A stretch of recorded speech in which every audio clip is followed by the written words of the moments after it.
Estamos voltando a seus hogares e hoje, sem dúvida nenhuma, teremos uma atividade de alto impacto, tanto pela relevância do entrevistado como do assunto que vamos tocar. Então, este é um assunto que interessa ao público em geral, aos colegas e a todos os profissionais da área de saúde. Durante o 32º Congresso, ele foi o único homenageado pelos relevantes serviços realizados com estudos experimentais na doença de Parkinson. Além de ser hoje quem dirige o Departamento de Neurociências da Escola Paulista de Medicina, há poucas semanas atrás, foi empossado com o cargo de vice-diretor da Escola Paulista de Medicina, um cargo que enaltece a todos nós que somos amigos dele e principalmente a Escola Paulista de Medicina, que vai se beneficiar da experiência e das boas intenções que o Dr. Fulvio Scorza tem. Seja bem-vindo ao programa. E a primeira pergunta que vou fazer é: que levou a ter esse entusiasmo de realizar seus trabalhos vinculados a Parkinson e principalmente com ômega 3, que são tão próximos da ortomolecular? Primeiramente, eu gostaria muitíssimo de agradecer o professor Efraim, primeiro pelas gentis palavras, mas eu acho que essas gentis palavras, obviamente, são por conta da nossa amizade. Acho que essa é a primeira coisa. Para mim é uma honra e um privilégio estar aqui. Obviamente que esse congresso, por si só, ele fala do sucesso, mais ou menos 3.000 congressistas participantes, palestrantes de mais alto gabarito, de mais alto nível. Então, o professor Efraim é a referência, acredito que nacional, isso eu tenho certeza, mas latino-americana da medicina ortomolecular. Então, para mim é um privilégio e uma honra. Partindo dessa primeira início de agradecimento, com a sua pergunta com relação à neurociência e ortomolecular, eu sou um fã razoavelmente fanático da medicina ortomolecular. Eu não tenho nenhum problema de falar sobre isso, e particularmente meus estudos começaram há 10 anos atrás com o ômega 3, que eu gostaria de... Naquela época, eu tinha um interesse particular em estudar os mecanismos neuroprotetores, possíveis mecanismos neuroprotetores do ômega 3 nas epilepsias. E por minha sorte ou não, eu encontrei esses mecanismos neuroprotetores por uma série de mecanismos, sejam eles anti-inflamatórios, antioxidantes, e depois trabalhando com epilepsia e morte súbita em epilepsia, eu consegui visualizar os mecanismos cardioprotetores do ômega 3. E aí, nesse sentido, eu comecei a trilhar alguns estudos mais específicos, algumas moléculas relacionadas com a ortomolecular, e foi aí onde o interesse maior e onde nós nos encontramos, fizemos e firmamos uma parceria tanto científica quanto, vamos dizer, clínica, eu aproveitando um pouco a sua expertise, e a gente fez esse caminho translacional muito bem feito até então. Fulvio, hoje você é vice-diretor de uma das entidades que mais prestígio tem na área de medicina no país. Por muito que a educação está sendo eliminada do contexto, para Fulvio, que representa a vice-diretoria da Escola Paulista de Medicina? Para Fulvio. Bom, para mim, primeiro é um motivo de grande orgulho isso, porque eu acho que é um caminho trilhado dentro da Escola Paulista. Hoje, em setembro, eu completo 26 anos de Escola Paulista de Medicina. Então, para mim, a primeira coisa é um orgulho pessoal. Eu, como só faço trabalhos voltados exclusivamente para a academia, eu sou um professor de dedicação exclusiva à universidade. Então, minha vida é dedicada exclusivamente à Escola Paulista de Medicina, a Universidade Federal de São Paulo, mas a Escola Paulista de Medicina.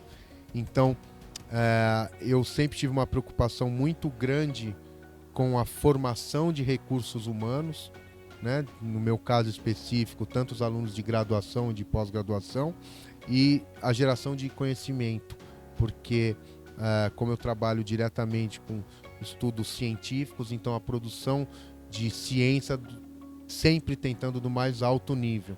Então, fazendo isso e levando isso para a diretoria, sempre se preocupando com o crescimento disso dentro da gestão, sempre pensando muito claramente no tripé, que é obviamente a graduação, a pós-graduação e a extensão, e obviamente entendendo que hoje a educação mudou, o mundo mudou com essa questão da inserção da tecnologia no ensino, seja ela em qualquer vertente do ensino. Então nós estamos preparados para tentar inserir essa tecnologia e estar preparado para o novo aluno que existe hoje no mercado, diferente de 30 anos atrás, quando eu entrei na Escola Paulista de Medicina.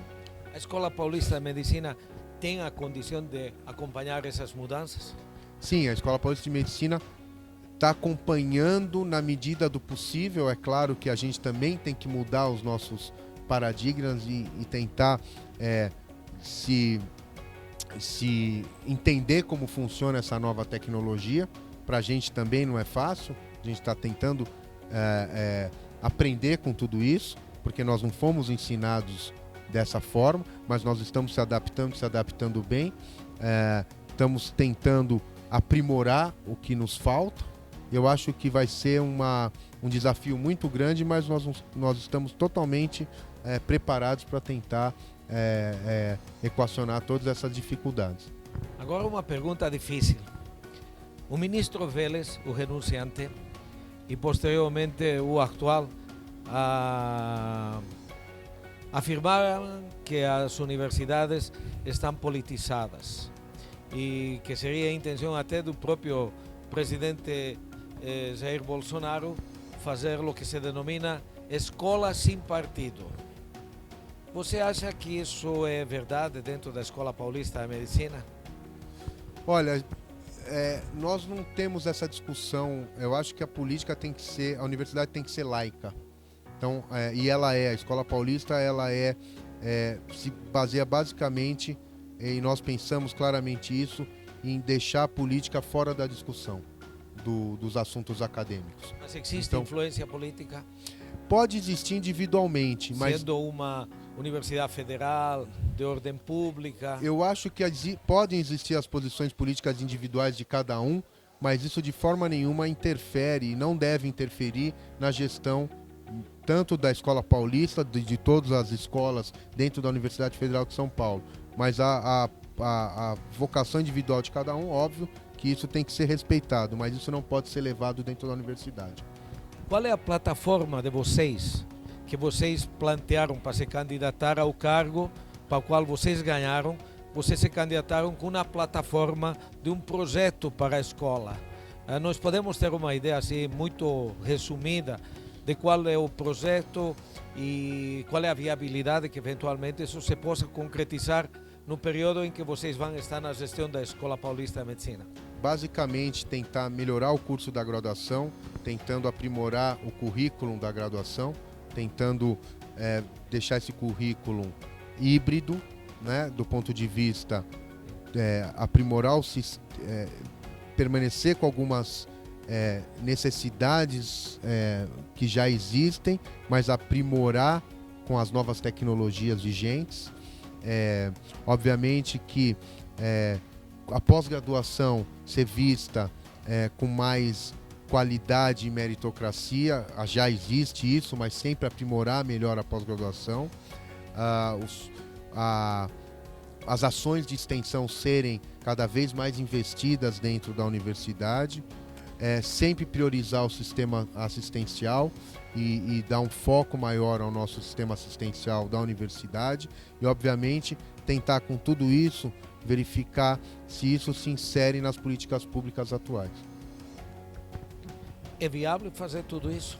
Eu acho que eu acho que a política mudou, a política que eu digo de raciocínio dentro da universidade, os docentes, os técnicos administrativos, os alunos estão com maior esperança, estão com mais comprometimento, estão determinados a tentar contribuir conosco. Então a gente está com essa perspectiva e está sentindo essa perspectiva de mudança. Nós estamos dispostos a trabalhar bastante, já começamos. Então eu acho que o tempo talvez seja um tempo curto, 4 anos, mas eu acho que a gente vai conseguir fazer bastante mudanças nesse período. Você está há 26 anos na Escola Paulista de Medicina. Você viu várias gerações passar. se você tivesse que comparar as gerações dos últimos 10 anos com as gerações dos últimos 16 anos, você diria que, em termos de qualidade científica, de qualidade ética, de qualidade moral, estão iguais, estão melhores as atuais, estão piores as atuais? Em que patamar você colocaria? Veja, nós, junto com muito amigo nosso, o Renato, fazemos um curso eletivo na Faculdade de Medicina do ABC e temos visto no grupo de alunos que vêm para a parte ortomolecular, surpreendentemente um grande interesse quando foi pedido um grau de produtividade deles fazendo trabalhos livres. Nos surpreendimos com a qualidade dos trabalhos e isso mudou um pouco a minha ideia de lo que eu tinha das atuais gerações, porque eu normalmente leciono para médicos que já se graduaram e que fazem uma pós-graduação. E gostaria de saber, na tua opinião, em uma faculdade elitizada como é a Escola Paulista de Medicina, que tem um high rate muito alto, um rate muito alto, como você vê as atuais gerações comparadas com as gerações antigas? Olha, eu acho que, na minha humilde opinião, eu acho que todos os lados têm seus benefícios, têm seus ganhos, têm suas perdas. Nós não podemos, de forma nenhuma, descartar as grandes conquistas que as gerações antigas nos proporcionaram. Obviamente que existem grandes conquistas das gerações atuais, tanto com a abertura de novos campos dentro da Escola Paulista de Medicina, devido a essa abertura das próprias gerações atuais, mas também nós não podemos desmerecer de forma nenhuma que, de certa forma, esse certo conservadorismo das gerações antigas fez com que a Escola Paulista tivesse crescido da maneira que cresceu. Eu acho que existe uma adaptação dos dois lados. Os mais antigos estão tentando e se adaptaram ao sistema atual, e os mais jovens estão ensinando os mais antigos, como eu no meu caso, já estou há 26 anos lá, tentando aprender com eles uma nova forma de pensamento, uma nova forma de enxergar a realidade dos dias atuais, seja ela tecnológica, seja ela até social dentro da universidade, de conduta do próprias pessoas. Então a gente está tentando se adaptar e está um caminho, vamos dizer, de mão dupla, muito interessante, muito benéfico para a escola, né? Então as pessoas estão se adaptando muito bem. Então a escola está crescendo com isso. Ela cresceu com isso. Então aquele sistema que muitas vezes as pessoas consideravam engessado, ele não está tão engessado e não é mais engessado.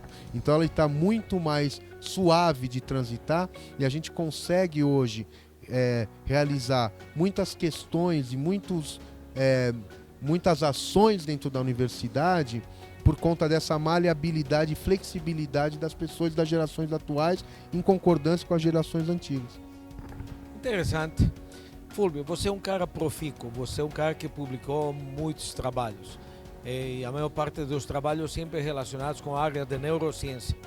Em que maneira o cargo de vice-diretor vai influenciar na tua produtividade nos teus estudos em relação às áreas de epilepsia e nas áreas de Parkinson?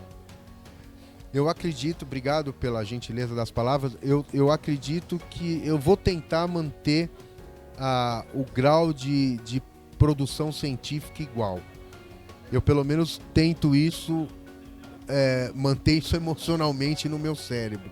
Eu acho que fisicamente eu não vou conseguir, apesar de ter um laboratório ativo, produtivo, com os alunos de pós-graduação, que você contribui, faz parte, você sabe disso, a gente colabora bastante, mas eu fisicamente não estou conseguindo atuar da maneira que eu gostaria. Então eu, nesses últimos 20 dias que nós assumimos na diretoria, eu acho que fui 2 ou 3 vezes de uma maneira assídua no laboratório.